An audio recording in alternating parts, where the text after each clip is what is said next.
시간에 이제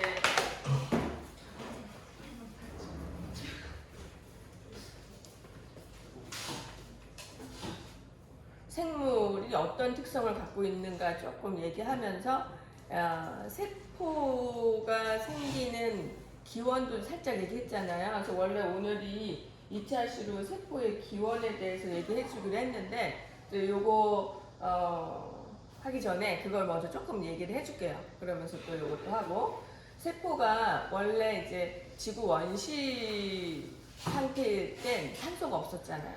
산소 없는 상태에서 DNA는 바닷물 속에서 조금씩 이렇게 합성돼서 저절로 생기고, 이러다가 이제 세포막이 생기면서 둘러가지고 하나의 세포 형태를 띠는 거거든요.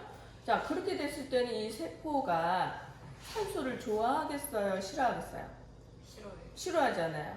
그러니까 현기성 환경에서 최초의 생명체가 생긴 거거든요. 그 세포가 지금 살고 있는 다양한 다세포 생물의 기원이다, 이렇게 생각을 하면 돼요. 최초의 생명체니까 그게 세균이거든요. 그래서 세균들은 대부분 이제 현기성 환경에서 번식 잘해요. 그리고 그것이 우리 몸의 세포하고 거의 비슷한 특성을 갖고 있는 거지.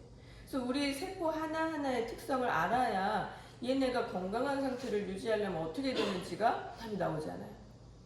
자, 그러면 현기성 환경에서 살아가는 세포가 지금 우리 산소 없이 살 수 없는 몸이죠. 그럼 좀 뭐가 안 맞잖아. 우리는 산소 없이 못 살잖아. 그런데 세포의 기원은 현기성 세포라는 거죠. 이상하죠? 그걸 어떻게 해결할 거야? 그거 무슨 뜻이야? 자, 현기성 세포야. 우리 세포의 기원이. 우리 몸에 있는 세포들이 다 현기성 세포야. 그런데 산소 없이 못 살잖아요. 근데 그 산소는 우리가 호흡을 통해서 들어와가지고 혈관을 통해서 온몸에 전해주는데, 온몸에 그 조직 세포 안으로 들어가면 그걸 누가 쓰니? 산소를. 미토콘드리아가 쓰잖아. 미토콘드리아가 쓰잖아. 그치? 미토콘드리아가 산소를 굉장히 좋아하는 세포네, 소기관이에요. 근데 우리 배웠지만 미토콘드리아 DNA 있어요, 없어요? 없어요. 있어요. 있어요? DNA 있어요. 엽록체는 DNA 있어요. 우리 세포구조 배웠잖아요, 그때. 간단하게 나왔지만. 그러니까 이게 둘 다 사실은 독자적인 생명 현상을 하던 구조였을 가능성이 높다는 거죠. DNA 있고 막 있고, DNA 있고 막 있고. 그래서 DNA에 둘러싸이는 세포막 구조가 이 현기성 세포로 들어와 버린 거예요.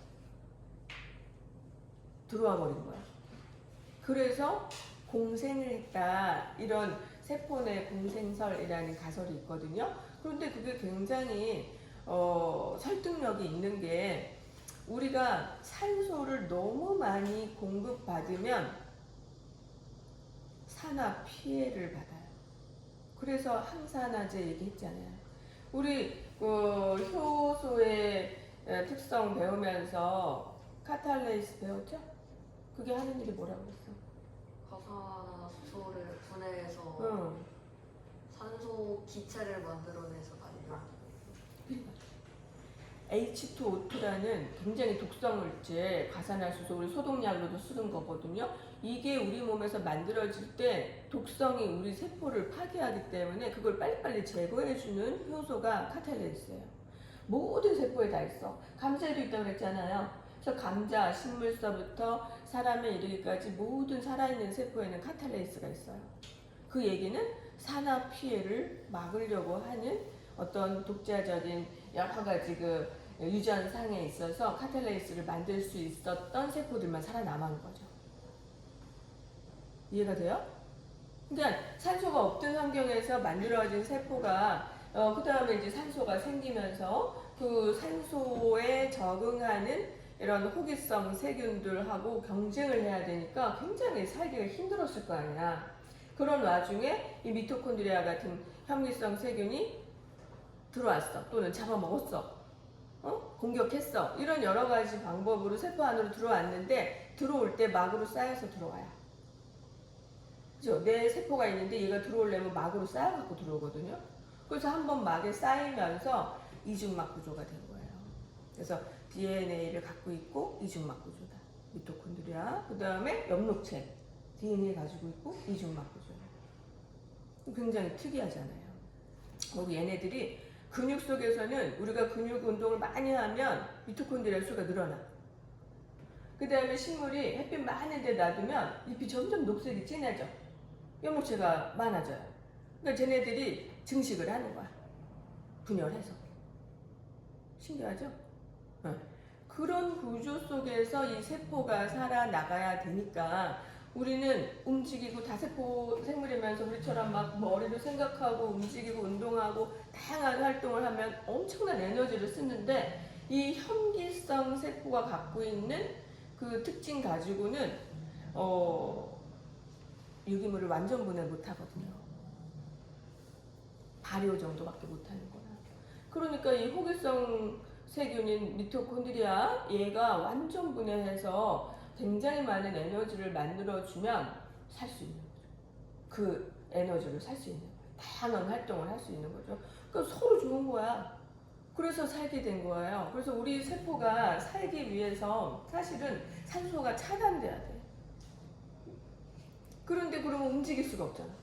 그러니까 움직이기 위해서는 산소를 미토콘드리아한테 공급을 해줘야 돼. 그래서 근육 운동 같은 건 엄청나게 운동을 해야 되는데 그 근육 운동에 필요한 에너지를 얻기 위해서 미토콘드리아가 엄청 일을 해야 된다고요. 그 아이러니잖아요. 우리는 산소가 없으면 움직일 수도 없는데 산소를 너무 많이 또 공급해가지고 이게 과산화수소 같은 독성 물질을 만들어내니까 이거를 또 제거 안 하면 세포가 손상이 된다. 그래서 항산화제를 먹어라 이런 얘기를 하는 거예요. 산소 필요한데 항산화, 산소하고 결합하는 반응이 나쁜 건가? 나쁜 거예요. 우리 기원이 뭐야? 현기성 세균. 우리 세포의 기원이. 그래서 우리 세포가 건강하게 오래 살려면 최대한 산소 차단해야 돼. 그 잉여 산소들을 미토콘드리아가 잘 써가지고 빨리빨리 이제 호흡하는데 써버리면 오히려 좋죠. 그런데 과격한 운동을 하는 사람 있잖아요. 운동선수들. 우리가 뭐 100m 달리기를 전력 질주를 했다. 그렇게 하면 운동할 때 엄청나게 산소가 많이 필요하니까 딱 운동 멈추고 나서도 과호흡이 멈춰지지 않잖아요. 그럴 때 사실 산화 피해가 있어요. 그러면 세포가 손상을 받는 거예요. 그래서 우리 세포의 기원이 사실은 현기성이에요. 우리를. 그리고 아주 그 뒤에 생겨난 세포들이 호기성 세균들이 나중에 생긴 거예요. 그러니까 이런 순서대로 그 세포의 기원이 이제 생물의 진화에서도 조금 얘기가 될 수 있는데, 그러니까 우리가 늘 일정한 상태를 유지하려고 해도 적당하게 움직여야 되겠죠? 너무 과격하게 운동하는 것도 안 좋겠죠? 그러니까 적당하게 운동하고 적당하게 먹고 적당하게 쉬고 또 너무 뇌 활동도 많이 하면 안 돼요. 뇌가 산소를 굉장히 많이 쓰거든요. 포도당도 많이 쓰고 그러면 또 너무 과로가 되면 이것도 손상이 되겠죠. 그러니까 우리 몸에 너무 과한 사용은 산화 피해를 가지고 와요. 그러니까 적당히 해야 돼요. 숨도 적당히 쉬어야 되겠죠. 너무 많이 쉬면 안 되겠지. 그게 과호흡이에요. 그게 참 어떻게 살아내는 건지 참 애매하죠. 그래서 그거를 모르면 그럼 항산화제 뭘 먹어야 돼요? 왜 먹어야 돼요? 산소가 굉장히 사는데 중요한 거 아닌가요? 이렇게 헷갈리는 거예요. 산소 없으면 안 되지 않아요? 물론 안 되죠. 그죠? 그런데 그 과하게 들어온 산소는 항상 독성을 만들어낼 수 있으니까 그 카탈레이스 같은 거 꼭 필요하고 세포마다. 그 다음에 이제 뭐 과격한 운동을 했다. 그러면 이제 추가적으로 항산화제를 먹으면 더 좋겠죠. 그래서 항산화제의 대표적인 게 뭐라고 그랬어요? 토니스. 비타민 C, 항산화제, 값싸고. 뭐 합성 비타민 C 같은 게 굉장히 싸요. 근데 효과는 거의 비슷해. 천연 비타민 C나. 그래서 비타민 C가 항산화제 효과로 굉장히 좋아요. 그러니까 운동 전후에 먹으면 좋겠죠?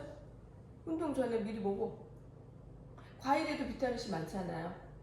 먹어. 그 과일에 뭐 야채에 여러 가지 물질들이 항산화 효과가 있기 때문에 좋은 거예요. 그래서 그런 걸 먹으면서 몸에 독성 물질이 제거될 수 있도록 해주는 거 필요하죠. 운동선수들은 과일 같은 거 더 많이 먹어야 되겠죠? 그죠? 그렇게 따지면 비타민 C 하루에 얼마큼 먹어요? 니네 먹니? 수박에도 있어요? 수박에도 있겠지. 많지는 않겠죠. 과일에 있긴 있는데 제일 많은 게 뭐 레몬, 오렌지. 뭐 대표적인 오렌지, 뭐 그런 귤에 많다고 그러잖아. 그런 거에 많죠. 물론 이제 과일에만 있는 게 아니라 채소에도 많은데 우리가 이런 자연 음식으로만 먹기에는 조금 부족한 거죠. 그래서 비타민 C를 따로 먹어주는 게 좋다. 그래서 비타민 C가 사실은 선생님은 하루에 한 1g 정도 엄청나게 먹는 거예요. 3000mg짜리 세포를 먹어요. 아침, 점심, 저녁. 근데 보통 권장량이 한 500mg, 600mg 이렇게 되어 있어요. 근데 그거에 비해서 엄청나게 많이 먹는 거죠. 사람마다 조금씩 요구량이 다르겠지. 스트레스 많이 받는 사람들은 요구량이 많겠죠. 적게 받는 사람들은 요구량이 적겠죠. 사람마다도 먹는 양이 달라. 그래서 내가 요구하는 양이 어떤 게 적정량인가 이런 거 알아보려면 일단 조금씩 늘려서 뭔가 느낌이 다를 때 조금 더 많이 먹어 부작용이 나는 것 같아 그러면 줄여. 이런 방법이죠. 그래서 그게 자기한테 민감하게 느껴져야 돼. 어떤 사람은 고3인데 변비래. 변비 많잖아요. 그죠? 장염도 많지만 설사가 주로 있는 사람도 있지만 어떤 사람은 변비가 좀 있는 사람도 있어. 이게 좀 사람마다 체질적인 차이, 뭐 식습관 차이, 뭐 여러 가지. 그 내가 비타민 C 설명을 하면서 이거를 고용량으로 먹어봐라. 얼만큼 먹어야 되니? 설사 나올 때까지. 그랬어요. 부작용이 설사야. 비타민 C 너무 많이 먹으면 이게 필요 이상으로 먹으면 오줌으로 같이 나가고 뭐 대변으로 나갈 때 물이 더 필요 같이 나가고 막 이렇게 해요. 왜? 대장에서 비타민 C를 물과 함께 흡수하는 기능이 우리 몸에 있거든요. 그러니까 필요 없으니까 나갈 거 아니야. 그래서 변이 좀 물러지죠. 그러니까 비타민 C를 늘리면서 이게 설사가 나오면 그거보다 조금 적게 먹어서 자기 몸이 적당한 이 정도면 괜찮아 라고 하는 게 나한테 정량일 수 있다는 거예요. 그래서 내가 몸 상태가 지금 어떠냐 이거를 캐치하는 게 중요하죠. 둔감한 사람들은 뭘 먹어도 난 다 맞아 이렇게 얘기를 한단 말이에요. 자기 몸 상태에 그게 민감하게 반응하는지에 대해서 예민하지 않아.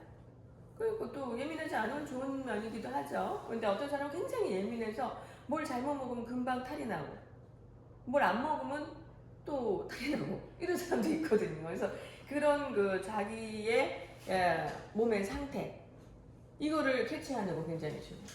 사실은 그게 바로 뭐예요? 항상성이에요. 내 몸의 상태를 일정하게 유지하려고 하는 성질. 그러니까 내가 눈 감고 있어도 이거는 몸에서 알아서 하는 성질이에요. 그거에 플러스 내가 좀 더 민감하게 캐치한다면 항상성 유지는 더 잘 되겠죠. 그래서 늘 일정한 상태를 유지할 수 있어야 뭐 노화든 산화든 병이든 안 올 거 아니에요. 그게 굉장히 중요한 거야, 항상성이라는. 그러니까 우리 세포의 특징이 뭔지, 내가 뭘 먹어야 되는지, 어떤 식으로 움직여야 되는지, 어떤 환경을 조성을 해야 되는지 이런 거를 다 종합적으로 잘 이렇게 만들어 놨을 때 항상성 유지가 잘 되겠죠. 이거는 생명 유지에서 아주 중요한 거예요. 식물도 보세요. 식물이 가지고 있는 이제 물의 양이 있을 거 아니에요. 그러면 거기다 이제 물을 줘. 너무 많이 줘도 안 되고 과습으로 죽잖아요. 너무 조금 주면 또 시들어서 안 되죠? 네가 갖고 있는 물의 양을 적당하게 해주는 거, 이게 얼마나 중요해. 그래서 이렇게 야외에 자기가 살던 환경에 그대로 잘 적응하고 있는 것들은 쥐들이 알아서 그 환경에 맞춰서 항상성 유지 기능을 뭐 몇 대에 걸쳐서 했겠죠. 그런데 우리가 화분에 딱 갖다 심었을 땐 우리가 조절을 해줘야 되잖아요. 그러니까 환경 조성이 얼마나 중요한가. 우리가 살고 있는 환경도 마찬가지예요.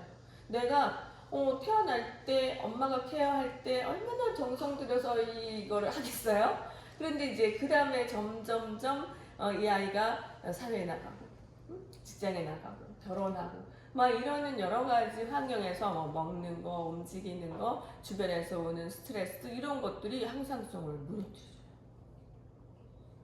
그거를 캐치해야지. 내 몸이 이거에 어떻게 반응하고 있는가, 지금 정상인가, 이거를 캐치해야지. 그래서 그거에 대해서 적절한 조치를 취해야지. 이해가 돼요? 그게 중요한 거야. 추워서 점점점 체온이 떨어져. 그럼 항상성이 지금 유지가 안 되는 거잖아요. 근데 그냥 가만히 계속 추운 채로 있어. 그럼 체온이 점점점 떨어지다가 감기 걸리죠? 항상성이 벌써 무너진 거예요. 조금 추우면 옷을 입고, 조금 추우면 에어컨 온도 높이고, 이런 조절을 해주는 거, 그 민감해져야 되는 거죠. 그러니까 자기 몸의 상태에 대해서 민감해져야 된다. 그래서 건강관리에 제일 중요한 건 내 몸에 대해서 민감해져야 된다. 지금 건강하죠? 아픈 데 있어요? 없어요? 이 상태를 기억을 한 거야. 그래서 지금 이 상태가 굉장히 좋구나. 그러면 이 상태가 아닌 상태는 내가 지금 좀 어디가 이상하구나. 항상성이 깨졌구나. 그럼 어떻게 조치해야 되는가? 또는 내가 이 상황이 된 이유가 뭔가? 이거를 따져봐야죠. 배가 아파. 배탈이 나. 그러면 내가 뭘 먹었는지 따져봐야 되겠죠? 그게 제일 중요한 거예요.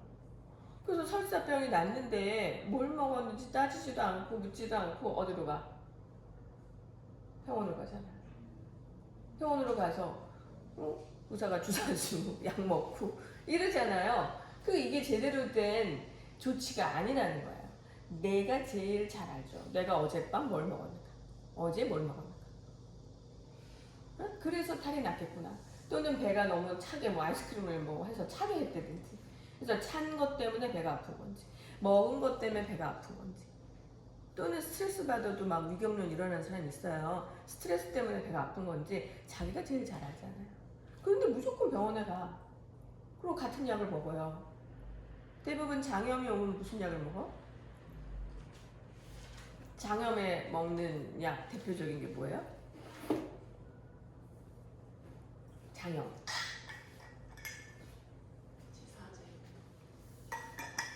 지사제. 설사 나오니까 설사 안 나오게 딱 막으면 지사제 먹어요.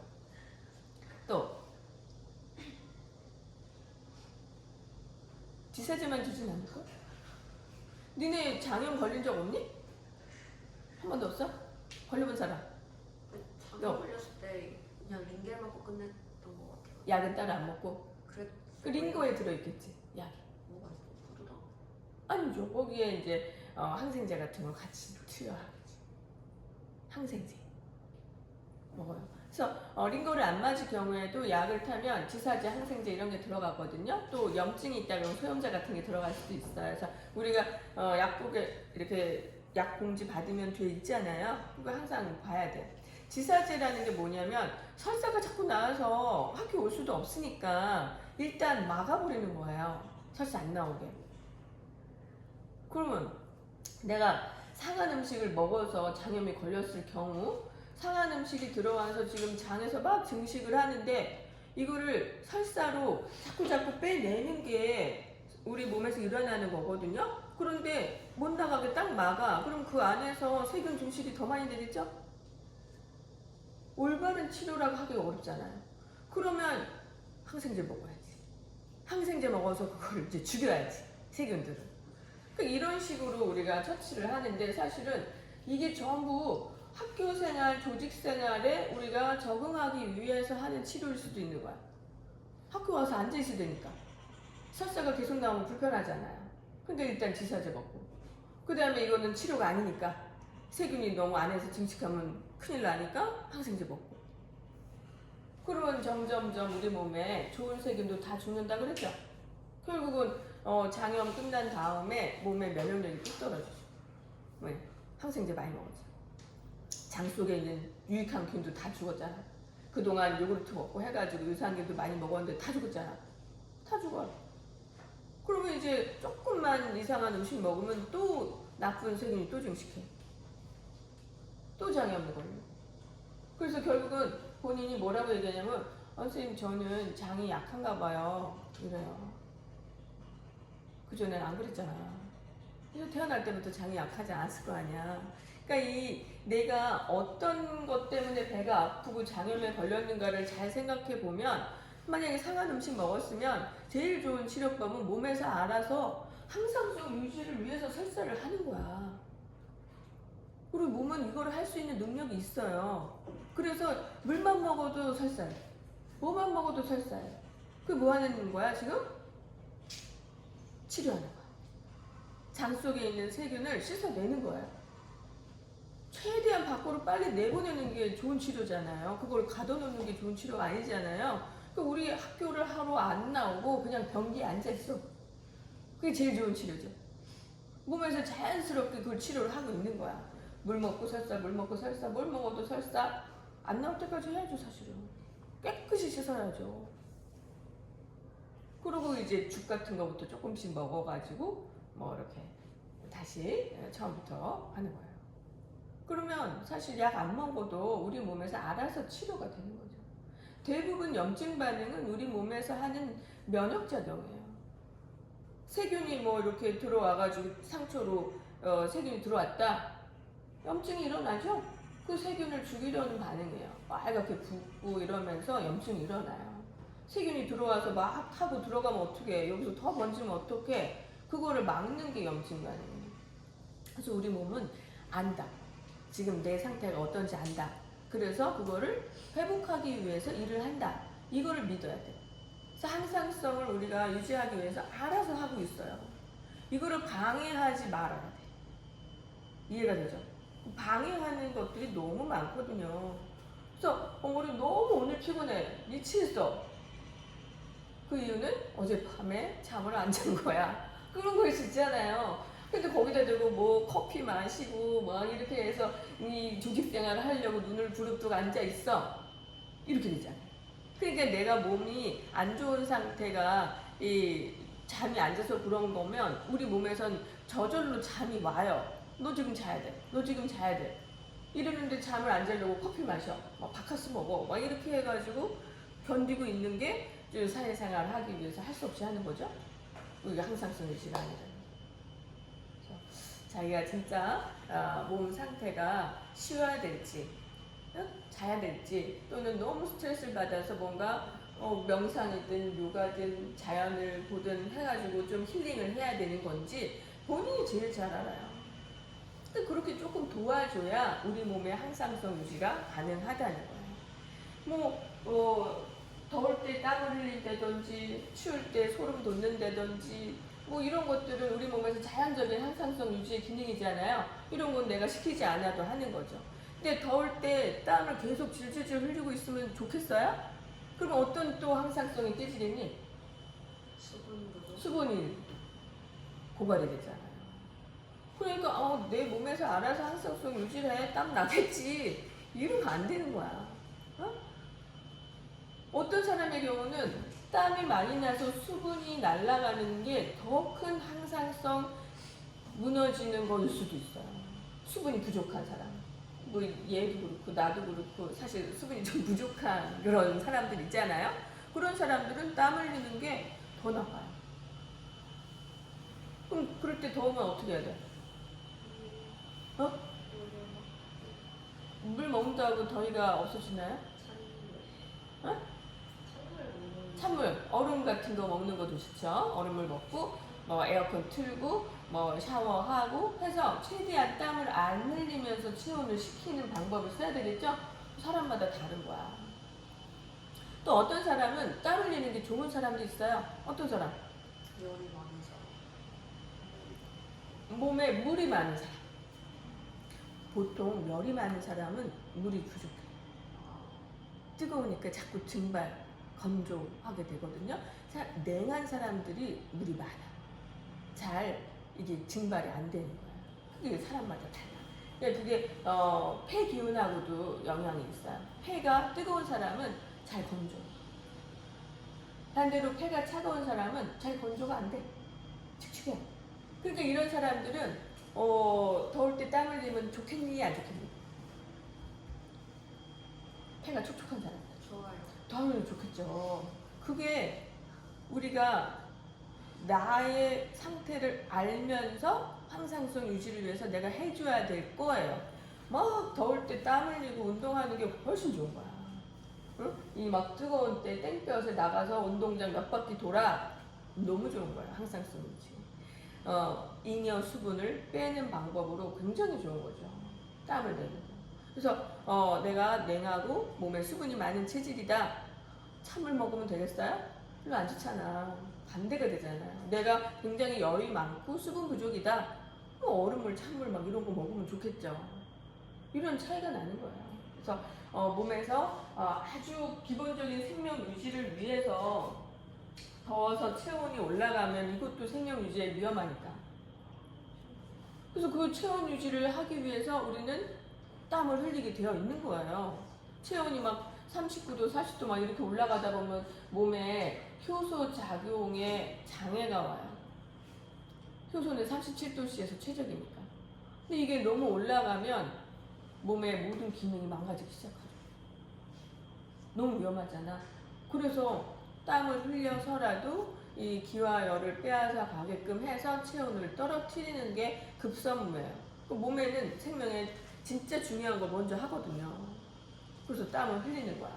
더울 때 계속 땀을 흘리다 보면 결국 수분 손실이 일어나겠죠. 그래서 일단 목숨은 유지했어. 체온이 막 40도 이렇게 올라가지 않았으니까 목숨을 유지해서 땀 흘려가지고, 자, 그런 다음에 이제 내 몸의 상태는 또 다른 항상성이 무너졌으니까 그러니까 체액이 부족한 상태가 돼버렸잖아요. 그러면 그 체액을 보충하는 거를 내가 해야 돼. 그래서 여름에는 주로 이게 뭘 많이 먹어? 반찬이나 이렇게 음식으로 먹는 것 중에 뭘 많이 먹어요? 여름에 땀 많이 흘렸다. 뭐만 먹어? 오이냉국 완전 좋잖아요. 오이냉국 차갑고 오이 자체도 찬 성질이 있거든요. 차갑고 국물에 소금 들어가죠. 그러니까 약간 지난 시간에 얘기한 것처럼 약간 그 식염수 정도를 막 먹는다는 거예요. 거기에 다양한 미네랄이 같이 또 들어가니까 더 좋잖아요. 식염수만 먹는 건 아니지. 식염수 먹어도 돼. 우리 땀 많이 흘렸을 때 즉각적으로는 저걸 먹잖아요. 이온 음료. 먹어도 돼. 또는 너무 진짜 수분 부족, 탈진 상태가 됐다. 병원으로 실려갔다. 그럼 뭐예요? 링거 맞잖아. 뭐 장염으로도 계속 설사하면 탈수가 되거든요. 수분 부족 상태가 돼. 그때 몸에서 이 세균을 버리는 게 더 중요한 항상성이기 때문에 수분 손실이라는 그 측면을 간과하고 그냥 설사가 나가는 거야. 일단 중요한 것부터 죽지 않아야 되니까. 그러고 나면 탈수가 된단 말이에요. 자, 그거를 우리가 다시 회복시켜 줘야지 빨리 우리 몸이 원상 복구가 되는 거예요. 막 설사를 그렇게 많이 하고 탈수가 됐는데 링거를 맞지도 않고 이온 음료 먹지도 않고 수분을 보충을 안 했다. 또 다른 병이 서서히 오게 돼요. 우리 모든 물질 대사는 이 수용액 상태에서 되기 때문에 물이 부족하면 물질 대사 기능이 다 떨어져요. 그러니까 탈수가 됐다? 빨리 물 보충해야지. 근데 맹물 먹으면 되겠어요? 삼투압이 안 맞잖아. 체액의 0.9% 체액 농도를 맞춰야 되잖아. 맹물 먹으면 우리 몸에 빨리 물이 들어오질 않아요. 오줌만 빨리 자꾸 누군 거죠. 오줌으로 자꾸 나가는 거야. 그러니까 어떻게 먹어야 돼? 이온 음료나 식염수나 링거나 오이냉국이나 아니면 이제 묽게 미음을 아주 물처럼 끓여갖고 간장 해가지고 이렇게 먹잖아요. 장염 뒤에 그거 굉장히 좋은 거예요. 치료식이야, 치료식. 물 많은 죽. 거의 맹물 같은 죽. 여기에 간장. 간장은 다양한 미네랄과 함께 아미노산이 들어있죠. 콩으로 만들었잖아. 단백질이 분해된 거잖아. 그래서 소화되기 쉬운 상태, 흡수되기 쉬운 상태이기 때문에 오래 끓인 죽에다가 간장 해가지고 먹으면 그거 자체가 치료식이 돼요. 굉장히 빨리 수분과 미네랄 보충이 되겠죠. 그런 게 항상성이에요. 내 몸의 상태를 어떻게 하면 본래의 상태, 지금 건강한 기억되고 있는 그 상태로 되돌릴 것인가. 그래서 다양한 손상을 급작스럽게 입을 수 있지만 그거를 빨리 치료하고 나면 항상성 유지에 늘 생각을 해야 되는 거죠. 또 평상시에도 내가 항상성 유지를 하기 위해서 내 몸의 상태를 잘 적용을 해가지고 해야 되는 거야. 아까도 얘기했듯이 폐가 차고 촉촉한 사람 같은 경우는 자꾸 뜨겁게 만들어줘야 되겠죠. 폐를 뜨겁게 해주는 작업이 뭘까요? 아까도 잠깐 나왔어. 폐 뜨겁게 하는 거. 사우나? 그죠? 뜨거운 사우나. 폐 뜨거워지죠. 거기서 땀 줄줄줄 나잖아. 엄청 좋아요. 그래서 잉여 수분이 많고 폐가 찬 사람들은 그 뜨거운 사우나. 특히 불가마. 그거 너무 좋죠. 건식 사우나. 더 좋아요. 그러니까 수분이 없는 상태에서 뜨겁게 해주면 폐가 축축한 사람들한테 제일 좋은 거죠. 이해가 되죠? 빨리 증발되고 폐가 뜨거워지기 좋고 숨 쉴 때마다 뜨거운 기운이 막 들어오고 하니까 굉장히 좋은 거죠. 건식 사우나. 그러고서 땀 쫙 빼는 거야. 그리고 딱 나가지고 식혜를 막 마셔. 그럼 어떻게 돼? 돌아오면 타오르지. 그죠? 끼껏 땀 냈는데 보통 식혜 가도 뭐 사 먹잖아요. 그 사우나 찜질방에 맨날 식혜 팔잖아. 그러고서 막 먹어. 근데 그런 식혜를 먹는 게 필요한 사람은 반대인 사람이죠. 지금 땀 빼서 수분이 부족해졌으니까 이제 수분을 빨리 보충해야 되는 사람은 그거 먹는 게 좋겠죠. 하지만 이 잉여 수분을 빼기 위해서 일부러 건식 사우나 했는데 또 물을 막 마시면 돌아오면 타버려요. 마찬가지야. 막 다이어트 하려고 막 운동을 해서 땀을 막 뺐어. 깨끗한 물을 하루에 2리터는 먹으래. 물을 막 벌컥벌컥 마셔. 돌아오면 타버리죠. 그죠? 그래서 내 몸의 상태가 어떤가를 잘 생각을 하고 여기에 맞춰서 운동이나 먹는 물조차도 다르다는 거예요. 그러면 어떤 사람은 물을 안 먹어도 되냐? 우리는 어릴 때부터 하루에 2리터 내지 1.5리터 물을 마셔라 이렇게 배웠죠? 그러면 안 마셔도 되는 사람도 있고 마셔도 되는 사람이 있다는 게 나오잖아요. 잉여 수분이 많은 사람들은 그렇게 많이 먹을 필요가 없겠죠? 또 부족한 사람들은 그보다 더 먹어도 되겠죠? 그러니까 우리가 배운 게 사실은 엉터리다 하는 거예요. 너무 일반적인 얘기가 되어 있고 이게 나에 대한 항상성 유지를 위해서 어떻게 하라 이 개별적인 것들을 배우고 있지 않다. 그걸 배우려면 어떻게 해야 돼? 내가 어떤 사람인가를 먼저 배워야 되는 거죠.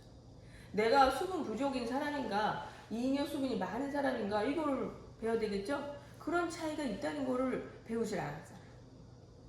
그러니까 내가 물을 많이 마셔야 되는지 조금 마셔야 되는지조차 모른다는 거예요. 자, 우리 딸은 나하고 완전 반대 체질이래요. 그래서 걔는 물을 잘 안 먹어. 근데 배우기를 어떻게 배웠어? 2리터 먹으라고 배웠어. 그러니까 학교 다닐 때 자꾸 물통을 사는 거예요. 스타벅스 이런 데 가가지고 이제 한정판 막 이런 거 사. 요즘도 그런 거 좀 나오나? 그래가지고 사가지고 그 물 갖고 다녀. 며칠 갖고 다니다가 또 안 갖고 다녀. 또 한참 있다 또 사. 또 좀 갖고 다니다가 또 안 갖고 다녀. 그래서 너 왜 자꾸 이거 사냐. 갖고 다니지도 않으면서. 그랬더니 좀 예쁜 거 새로 사면 갖고 다니고 싶어지니까 그러면 물 갖고 가서 먹을까 싶어서 자기 일부러 물 먹으려고 사는 거래. 그래서 목이 마르냐 학교에서 안 마르대. 그래서 자꾸 남겨오는 거예요. 안 먹고. 그럼 목이 안 마르면 안 먹어도 돼. 물은 목 마를 때 마시는 거야. 그랬더니 물을 안 먹어도 되는 사람이 있어? 이러더라고요. 있다. 안 먹어도 돼. 그다음부터는 얘가 이제 물로부터의 자유. 자기 목마를 때 먹으면 되니까 아예 물을 안 먹어요 거의. 뭐 우유 먹고 오렌지 주스 먹고 밥 먹고 뭐 이런 거 하지 물을 따로 잘 안 먹어.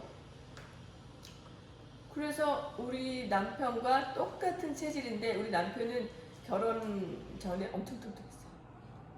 지금은 이제 많이 좀 그래도 신경을 썼지만 근데 우리 애는 남편이랑 똑같은 체질인데 나보다 더 말랐어. 그 물을 먹는 것과 안 먹는 것의 차이는 그냥 내 체중이야. 그죠? 체중계 올라가면 체중계에서 그 나오는 숫자에 일반적으로 70%는 뭐다? 물이다. 그러니까 내 몸무게에 기본적으로 70%는 물이에요. 근데 좀 많은 사람은 뭐 80%인 사람도 있겠고 더 많은 사람은 뭐 90%가 물인 사람도 있을 수 있겠고 적은 사람들은 60, 50인 사람도 있겠죠. 그 몸무게 차이는 사실은 물이 굉장히 큰 차이가 날 수 있다는 거예요. 물론 다른 것도 있죠. 체격이 있지만 그래서 내 표준 체격에 맞춰서 플러스 근육량이 많아져서 몸무게가 늘면 좋지만 대부분 물의 양이라는 걸 생각하고 다이어트에서 물을 빼는 거를 생각 안 하면 돌아오면 타버리는 거예요. 물을 빼야 되죠. 그래서 적절한 수분량 섭취를 해야 되는 거다. 자, 그렇게 따지면 우리 딸은 내가 낳는데 왜 이렇게 다른 애가 낳았어? 나는 하루에 물 뭐 이거 한 4번을 채워서 이상 먹거든요. 그런데 왜 이렇게 다른 애가 낳았어? 유전 뭐 이거 다 안 맞는 거 아니야? 그죠? 나하고 우리 남편하고 결혼했는데 체질은 우리 남편을 닮은 거야. 그럴 수 있잖아요. 응? 엄마 아빠가 결혼했는데 쌍꺼풀 누군 있고 없고 그러면 애가 또 쌍꺼풀 있을 수도 있고 없을 수도 있고 그런 것처럼 이제 아빠 체질을 닮은 거예요. 그러면 이런 체질은 도대체 왜 같은 인간인데 달라질 수밖에 없었냐? 왜 그랬을 것 같아요? 왜 이렇게 다른 체질이 생겨났을까? 열방과 무슨 유전자 때문에요? 환경. 환경. 어떤 환경에서? 환경이 어떤 차이가 있어요? 온도 차이도 있고, 습도 차이도 있잖아요. 지구상에 굉장히 많은 환경적인 차이가 있잖아요. 사막도 있고, 열대 뭐 다우림도 있고, 뭐 빙하 있는 뭐 이런 극지방도 있고 이렇게 다양하거든요. 그러니까 거기에 살고 있는 사람들이 다 다른 게 당연하지 않겠어요? 오랫동안 그 지역에 몇 세대를 거쳐서 살았다면 그 사람은 거기에 맞춰서 적당한 상태로 진화가 되겠죠. 오늘 한 시간에 뒤에도 다 하네. 진화가 되겠죠. 그러니까 이 항상성 하나만 가지고도 이 생물학에서 얘기하는 게 다 나오는 거예요. 그러면 그 습하고 따뜻한 지역에 살았던 사람과 건조하고 뜨거운 데에서 살았던 또는 찬 데 살았던 사람 다르잖아요.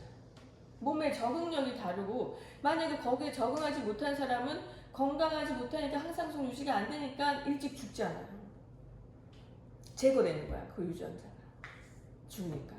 그래서 살아나는 사람들이 결혼해서 또 자식을 낳고 살아남으면 또 결혼을 잘 그게 진화의 원리잖아요. 그죠? 그러면서 점차 그 지역에 사는 사람들은 그 환경에 그냥 잘 산다 이거예요. 우리는 갑자기 가면 막 숨 막혀서 못 살겠는데 거기는 사람들은 잘 살아. 또 어딘 추워서 얼어 죽겠는데 또 잘 살아. 그 이유가 이런 진화적인 관점에서 본다는 거예요. 여러 세대를 거쳐서 적응한 결과라는 거예요. 그래서 우리 몸은 사실 그렇게 이제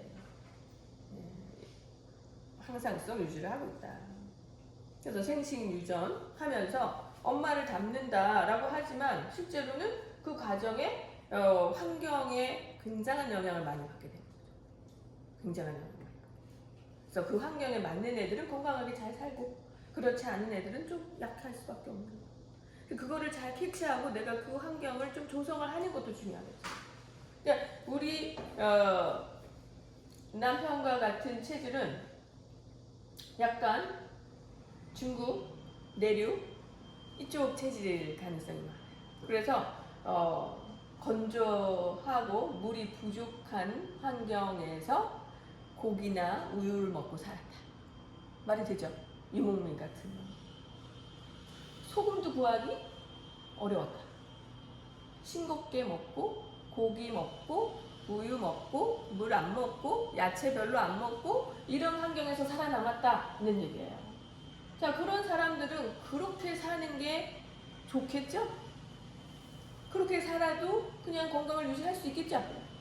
반대로 완전 열대 가을인 비 많이 오고 바닷가 이런 데에서 몇 세대를 거쳐서 살았다. 그럼 그런 사람들은 짠물 먹었겠죠. 바닷물 맨날 벌컥벌컥 마셨겠죠. 물고기 잡아 먹었겠죠. 해조류 먹었겠죠. 조개 먹었겠죠. 더우니까 열 발산 잘 하겠죠. 열 발산 막 하겠죠. 땀 배출 막 하겠죠. 배출 능력, 막 소금을 먹었으니까 소금이고 오줌 배출 잘 되겠죠. 발산형인 거예요. 배출 능력이 좋아야지 살아요. 이걸 반대로 딱 이렇게 살면 그 다음에 항상 또 무너지는 거예요. 그죠? 자, 이 몽고 지역에 살던 사람이 바다에 와서 살았다.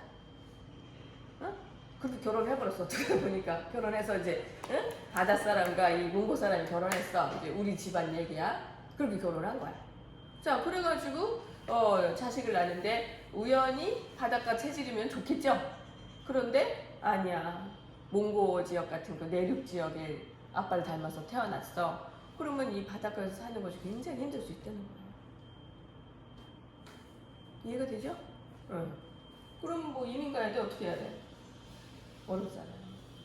그러니까 우리나라가 이 지역상 구조가 이 대륙에 붙어 있고 또 삼면이 바다잖아요. 그래서 이 해양성 체질과 대륙성 체질이 섞여 있다. 섞여 있어서 우리나라 사람들이 성격도 굉장히 달라요. 막 육식과 바닷가에서 서로 욕해. 너무 달라. 성격도 달라. 그리고 먹는 것도 달라요. 이런 것들을 해결하면서 여러 세대 몇천 년을 살아왔잖아요. 그러다 보니 우리나라의 먹는 문화는 다 섞어 먹어. 섞어 먹어.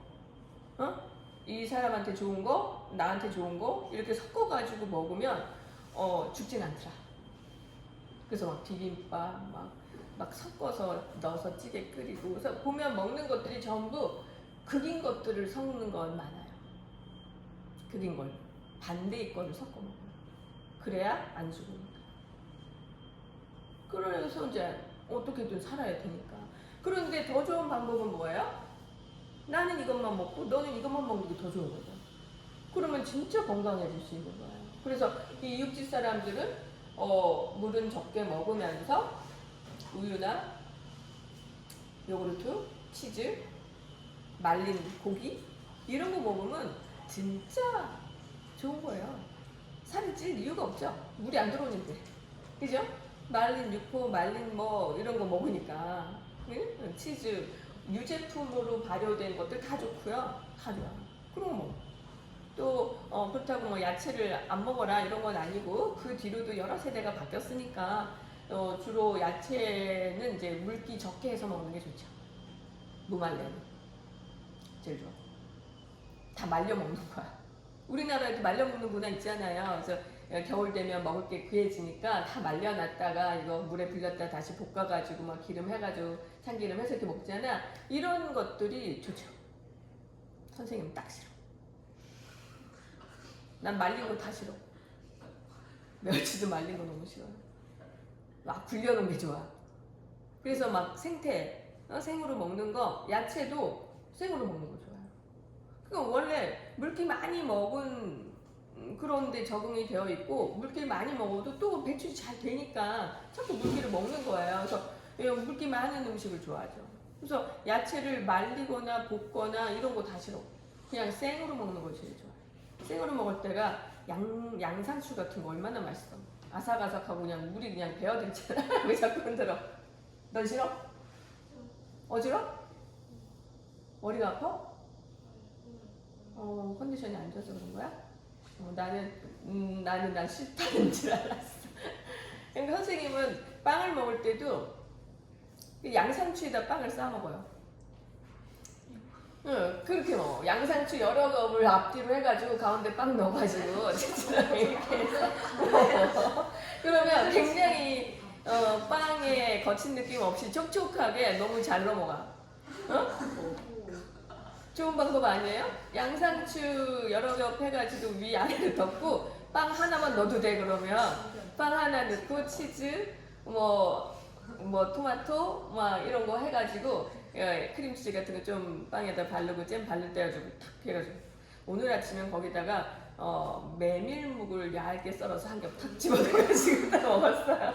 그랬더니 그것도 괜찮더라고요. 그래서 다 이렇게 좀 물기 많은 상태의 걸 좋아해서 건조한 이런 음식 싫어해요.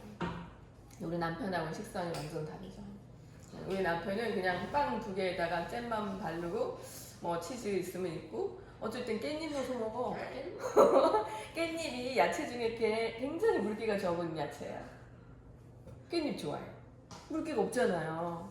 나는 그냥 깻잎보다는 깻잎을 국이나 이렇게 피클처럼 해서 좀 오래 끓이거나 촉촉하게 된 상태가 좋아요. 거칠지도 않고. 그런데 우리 남편은 깻잎을 말려 먹을 수는 없으니까 깻잎 그 자체를 먹는데 제일 좋아하는 야채들이 보면 물기가 없는 것들을 좋아해요. 이렇게 먹는 게 완전히 다르다. 그래서 그거를 이해하는 게 굉장히 재밌는 항상성 유지예요. 나는 그래서 우리 남편하고 거의 다 따로 먹어요. 국을 끓여도 난 국을 잘 안 먹어. 이렇게 여름에 더울 때 열 많은 음식 더 싫어. 그래서 나는 그냥 차라리 물을 갖다 놓고 마시든가 아니면 요거 뭐 메밀 장국 같은 메밀 국수 장국 있잖아요. 그런 걸 좀 이렇게 물에 섞어서 먹든가 이게 좀 시원한 걸 좋아하지 막 이렇게 찌개 끓여서 먹는 건 겨울이나 먹지 여름엔 잘 안 먹거든요. 근데 우리 남편은 그냥 지금도 찌개 걱정. 맨날 밥 때마다 찌개가 있어야지 돼. 왜? 냉한 체질이니까. 폐가 차고 냉하고 몸 자체가. 그래서 우리 그 체질로 얘기할 때 태음인이라고 얘기해요. 태음인. 선생님은 태양인. 열이 많은 체질. 근데 추위도 많이 타. 왜? 땀 한 번 흘리면 열이 다 날아가요. 그래갖고 이렇게 열이 이렇게 안에 잘 있을 수가 없어. 자꾸 발산되니까, 발산을. 그러니까 선생님 같은 체질은 그냥 이 열대 다우리면서 살아야지. 응? 물 많이 먹고 더워도 그냥 땀 흘려도 그냥 사방이 축축해서 폐로 그냥 습기가 막 들어오고 요즘 같은 날씨 딱 좋아요. 선생님은 이 장마 때부터 컨디션이 좋아져요. 폐가 촉촉해지니까. 지금 습도가 거의 96%?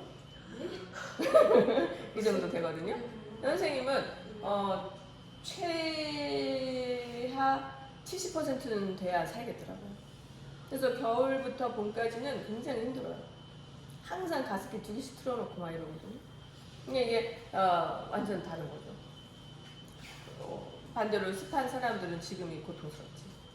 숨 쉬면 그냥 습기가 들어오니까 안 그래도 폐가 축축한데 얼마나 온몸이 그냥 물에 젖은 것처럼 이렇게 상태가 느낌이 그렇겠어. 그러니까는 건식 사우나 가야지. 건식 사우나 가서 뜨거운 김 들어오게 해가지고 땀 쭉쭉 빼고 막 이런 게 이제 몸에 좋겠죠. 그런 차이가 우리가 이제 체질을 알아야 된다는 거예요. 그럼 내 체질이 도대체 뭐냐? 항상성 유지하고 싶고 한데 체질이 뭐냐? 엄마 아빠 딱 엄마 거 아니면 아빠 거 대체적으로 엄마 거 아니야. 그래서 뭐 엄마가 해양성 체질이고 아빠가 뭐 대륙성 체질이면 둘 중에 하나가 나오는 거예요. 그래서 그랬을 때 엄마가 주로 음식을 하잖아요. 그러니까 엄마가 내 입맛에 맞는 음식을 하기가 쉽죠. 내가 먹고 탈났던 음식 하기 어렵죠.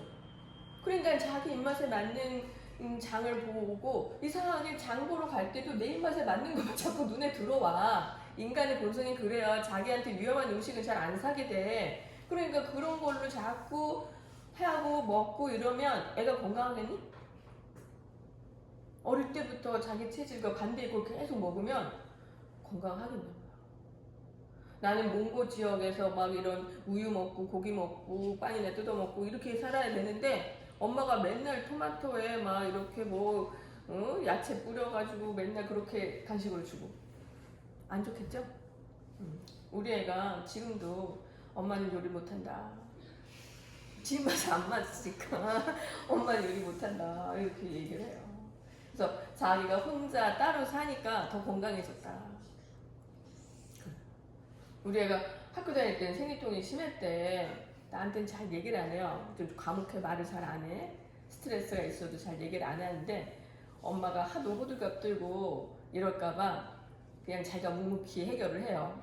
태음인들이 좀 그래.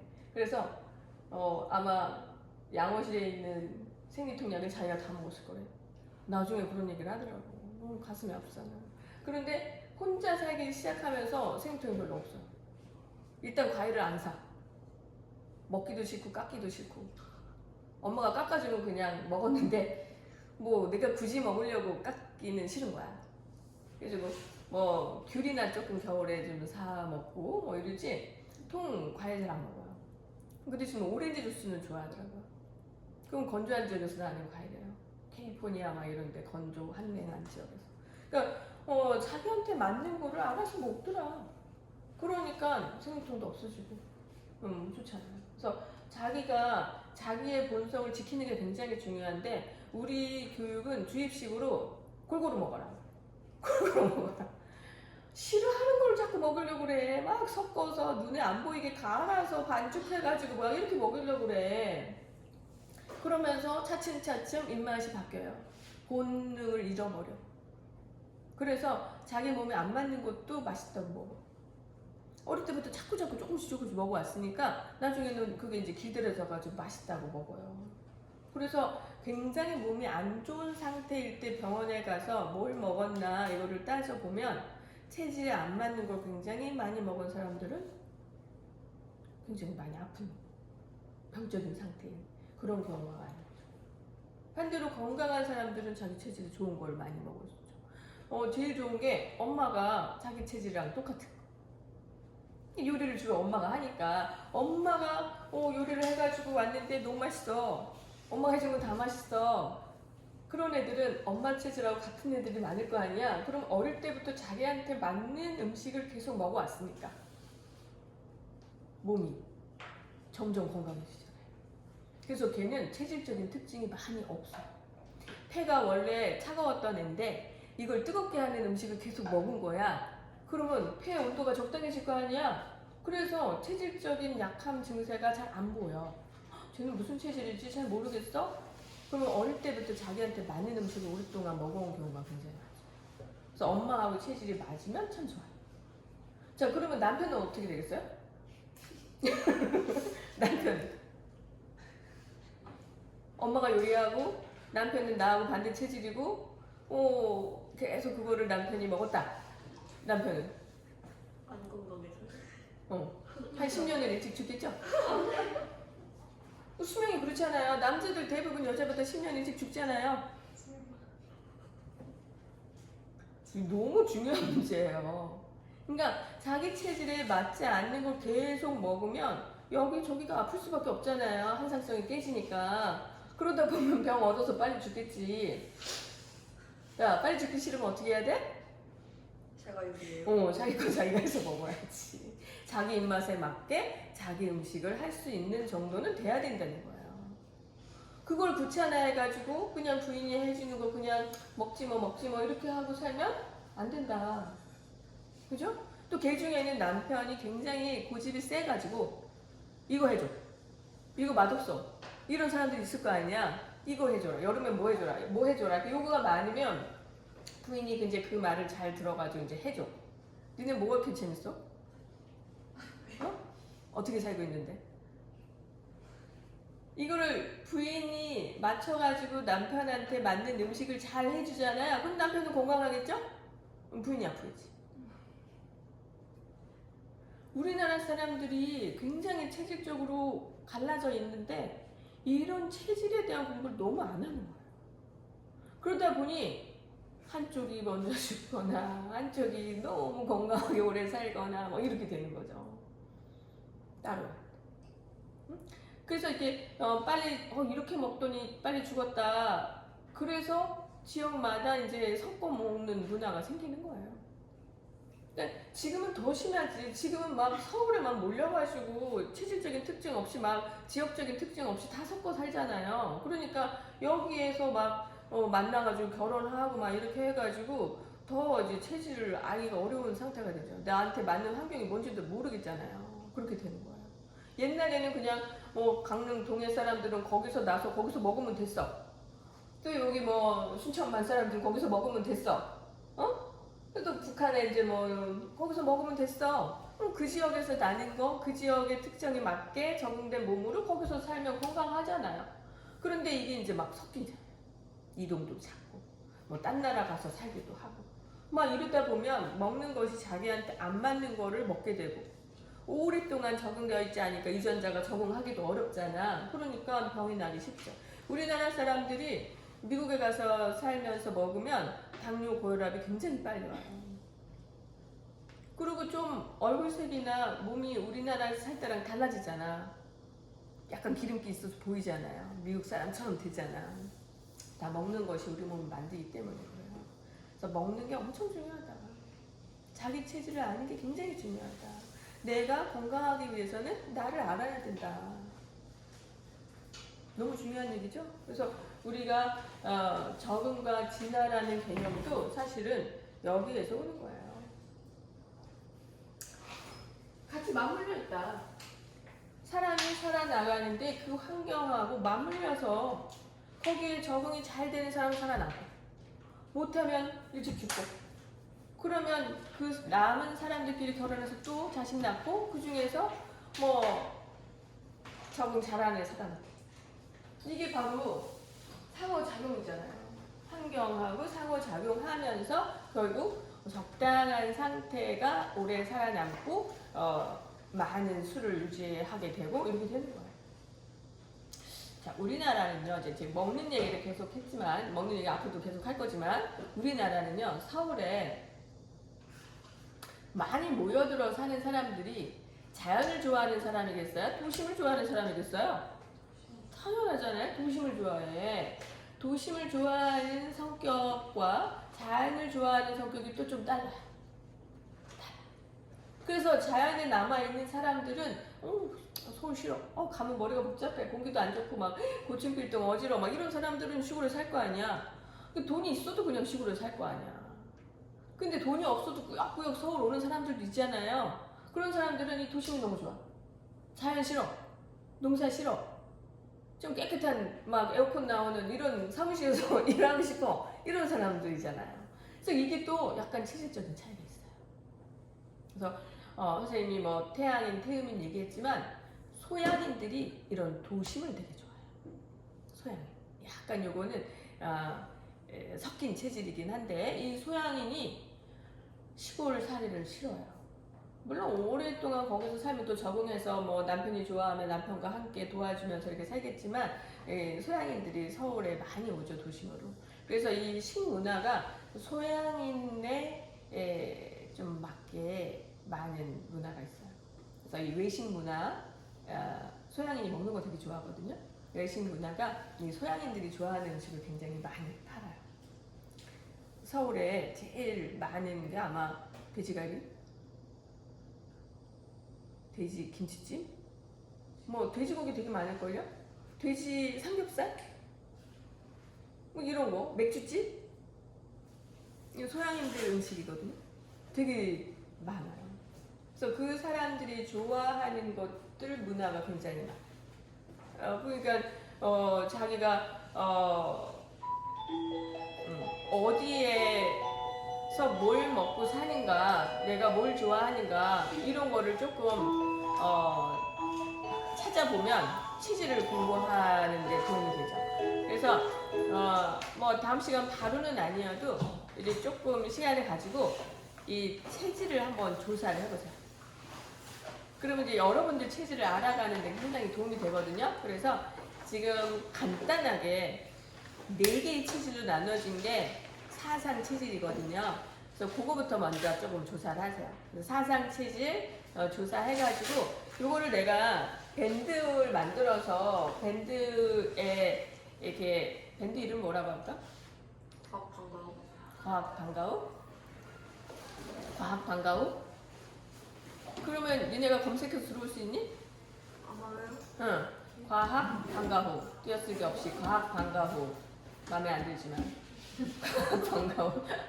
이거에다가 이제 선생님이 영상도 올리고 니네 그 조사하면 그 댓글로 올리고 이런 거 할 거예요. 그래서 일단 첫 번째가 이 사상치즈를 한번 시간 있을 때 조사를 해가지고 태양인, 태음인, 소음인, 소양인 4개로 나눠서 딱 정리해가지고 댓글로 올리는 거 이걸 한번 해보세요. 그 각각의 특징들이 굉장히 자세하게 나오니까 인터넷 보면 그렇게 합시다. 다음 시간까지는 안 해도 돼요. 해놓고 내가 올려라 그럴 때 올리세요. 한 2번째 시간 정도 그렇게 하면 되겠죠?